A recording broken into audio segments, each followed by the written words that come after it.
Hi everyone. बिना time waste के topic पे आता हूँ सीधे। देखो 2019 में मैंने एक फर्म से स्विच करके एक बीपीओ को ज्वाइन किया।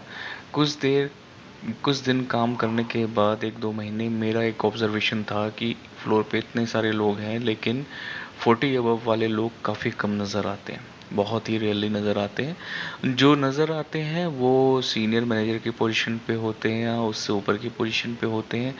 जो टीएल लेवल पे या उसके नीचे लेवल पे बहुत ही शायद रेयरली कोई नज़र आया हो जो 40 अबव रहा हो। जो 40 अबव दिखते थे जब उनकी रियल एज पता चलती थी तो वो अपने 30s में होते थे, 35 to 40 में होते थे ऑफिशियली जो उनकी एज होती थी।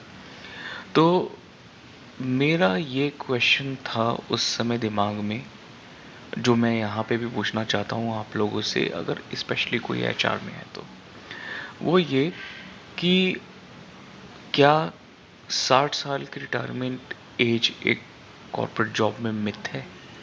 अगर ऐसा है तो 50 साल के ऊपर के लोग कहाँ जाते हैं? वो क्या करते हैं? क्या कॉर्पोरेट की लाइफ में मैक्सिमम 50 इयर्स की जॉब है ही? अ, देखो मेरा इस पे एक टेक था, कुछ मेरी एनालिसिस है, कुछ मैंने देखा है, कुछ आर&डी है। उससे जो मेरा लॉजिकल आउटकम निकलता है वो यही निकलता है, जिस पे मैं काफ़ी हद तक श्योर हूँ। अगर आप का कोई डिफरेंट ऑब्जर्वेशन हो तो प्लीज़ उसे भी मैच कराना। आप अग्री करते हो कि नहीं? ठीक है। मेरे हिसाब से अगर आप एक रेगुलर एम्प्लॉय हो जैसे मैं हूँ, जो जिसका प्रोफाइल R2R है, कोई स्पेशलाइजेशन नहीं है जिसकी, और जो प्रोडक्शन कर रहा है अभी के समय पे, जो लीडरशिप रोल में नहीं है, कोई एक्स्ट्रा क्वालिफिकेशन उसके पास नहीं है, वो रेगुलर बीकॉम एमकॉम या किसी छोटे मोटे कॉलेज से एमबीए ग्रेजुएट है, पोस्ट ग्रेजुएट है, मास्टर्स में है उसका बिजनेस स्टेशन में।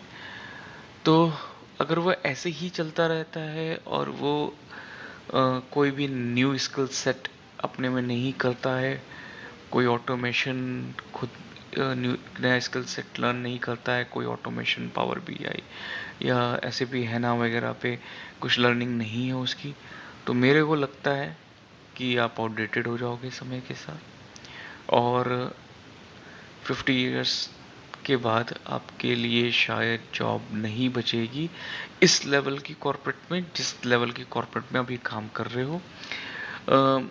आपको किसी ना किसी बहाने से बाहर का रास्ता दिखा दिया जाएगा, कोई ना कोई ऐसी सिचुएशन आएगी, और जब आपको बाहर का रास्ता दिखाया जाएगा तो आप